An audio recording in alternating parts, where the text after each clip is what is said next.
राम राम दोस्तों, जय बाबा नीम करौली महाराज जी की। आशा है कि आपके ऊपर भी बाबा नीम करौली जी की अपार कृपा होगी। आपके घर परिवार में सभी कुशल मंगल होंगे, यही मैं प्रार्थना करता हूँ श्री राम जी से, हनुमान जी से और बाबा नीम करौली जी से। सभी देवी देवता आपके घर परिवार में सदैव खुशहाली लाएं, सब कुशल मंगल रखे, यही मेरी प्रार्थना है, यही मेरी अर्जी है। जय बाबा नीम करौली महाराज। तो दोस्तों और मेरी माताएं बहनें, आज मैं आपको श्रीमद् वाल्मीकि रामायण अरण्य कांड का 26वां सर्ग सुनाता हूँ। श्री राम जी की महिमा पूरा सुने और आगे भी शेयर करें। अगर आपने चैनल को सब्सक्राइब नहीं किया है तो सब्सक्राइब कर लें, ताकि आपको पूर्ण धर्म लाभ मिल सके। पूरी रामायण के पाठ लगातार निरंतर मिलते रहें। जय बाबा नीम करौली महाराज। शुरू करते हैं 26वां सर्ग। श्री राम के द्वारा दूषण सहित 14 राक्षसों का वध। दोबारा कहता हूँ, श्री राम के द्वारा दूषण सहित 14 सहस्र राक्षसों का वध।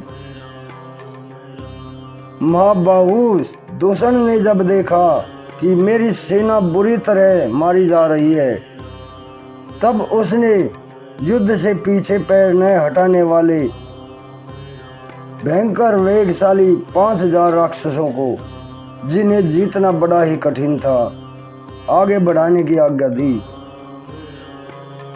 वे श्री राम पर चारों ओर से शूल, पट्टिस, तलवार, पत्थर, वृक्ष और बाणों की लगातार वर्षा करने लगे।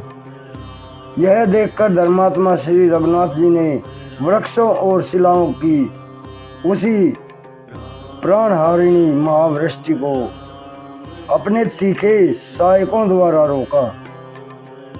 उस सारी वर्षा को रोककर आंख मूंदे हुए सांड की भांति अविचल भाव से खड़े हुए श्री राम ने समस्त राक्षसों के वध के लिए महान क्रोध धारण किया। क्रोध से युक्त और तेज से उद्दीप्त हुए श्री राम ने दूषण सहित सारी राक्षस सेना पर चारों ओर से बाणों की वर्षा आरंभ कर दी।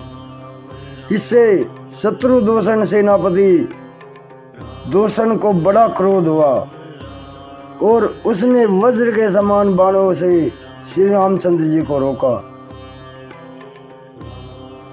तब अत्यंत कुपित हुए श्री राम जी सम्रांगण में इक्षुर नामक बाण से दूषण के विशाल धनुष को काट डाला और 4 तीखे सहायकों से उसके चारों घोड़ों को मौत के घाट उतार दिया। एक अर्धचंद्राकार बाण से सारथी का भी सिर उड़ा दिया तथा 3 बाणों से उस राक्षस की भी छाती में चोट पहुंचाई।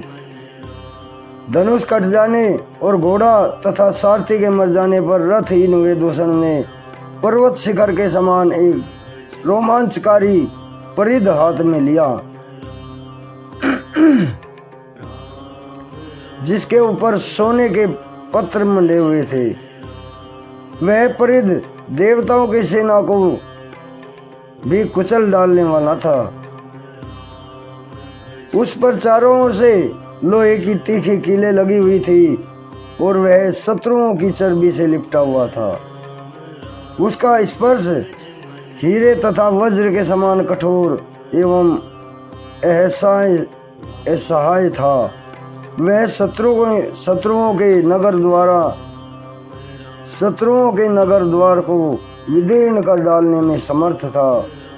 रणभूमि में बहुत बड़े सर्प के समान भयंकर उस परिध को हाथ में लेकर वह क्रूर कर्मा निशाचर दूषण श्री राम पर टूट पड़ा। उसे अपने ऊपर आक्रमण करता देख श्री रामचंद्र जी ने 2 बाणों से आभूषणों सहित उसकी दोनों भुजाएं काट डाली। युद्ध के मुहाने पर जिसकी दोनों भुजाएं कट गई थी, उस दूषण के हाथ से खिसक कर वह विशालकाय परिध इंद्रध्वज के समान सामने गिर पड़ा। जैसे दोनों दांतों के उखाड़ लिए जाने पर महान मनस्वी गजराज उनके साथ ही धराशायी हो जाते हैं, उसी प्रकार कटकर गिरी हुई अपनी भुजाओं के साथ ही दूषण भी पृथ्वी पर गिर पड़ा। रणभूमि में मारे गए दूषण को धराशायी हुआ देख समस्त प्राणियों में साधु साधु कहकर भगवान श्री राम की प्रशंसा की। इसी समय सेना के आगे चलने वाले महाकपाय, स्थूलाय और महाबली परमार्थी, ये तीनों राक्षस कुपित होकर मौत के फंदे में फंसकर संगठित रूप से श्री रामचंद्र जी के ऊपर टूट पड़े। महाकपाल ने एक विशाल शूल उठाया, स्थूलाक्ष ने पट्टी हाथ में लिया और परमार्थी ने फरसा संभालकर आक्रमण किया। उन तीनों को अपनी ओर आता देख भगवान श्री राम ने तीखे अग्रभाग वाले पहने सहायकों द्वार पर आए हुए अतिथियों के समान उनका स्वागत किया। श्री रघुनाथ जी ने महाकपाल का सिर एवं कपाल उड़ा दिया। परमार्थी को असंख्य महासमूहों से मत डाला और स्थूल आंखों को सहायकों से भर दिया। तीनों सैनिकों का वह समूह अनेक शाखा वाले विशाल वृक्ष की भांति पृथ्वी पर गिर पड़ा।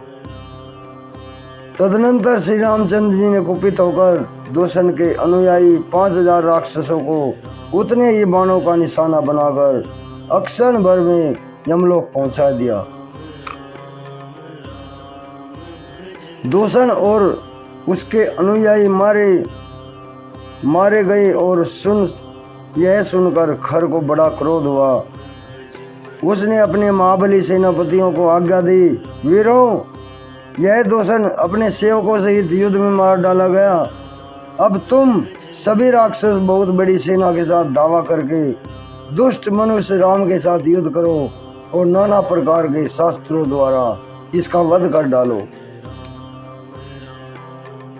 ऐसा कहकर कुपित हुए खर ने श्री राम पर धावा बोल दिया। साथ ही शेनगामी, पृथुग्रीव, यज्ञ शत्रु, विहंगम, दुर्जय, करवीराक्ष, परुष, कालकारमुख, हेममाली, महामाली, सर्पाश्य तथा रुधिरासन, ये 12 महापराक्रमी सेनापति भी उत्तम बाणों की वर्षा करते हुए अपने सैनिकों के साथ श्री राम पर ही टूट पड़े।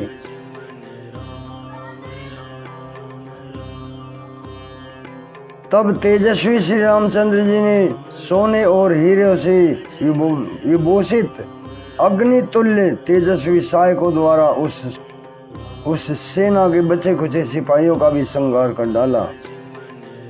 जैसे वज्र के बड़े बड़े वृक्षों को नष्ट कर डालते हैं, उसी प्रकार धूमयुक्त अग्नि के समान प्रतीत होने वाले उन सोने की पांख वाले बाणों ने उन समस्त राक्षसों को विनाश कर डाला।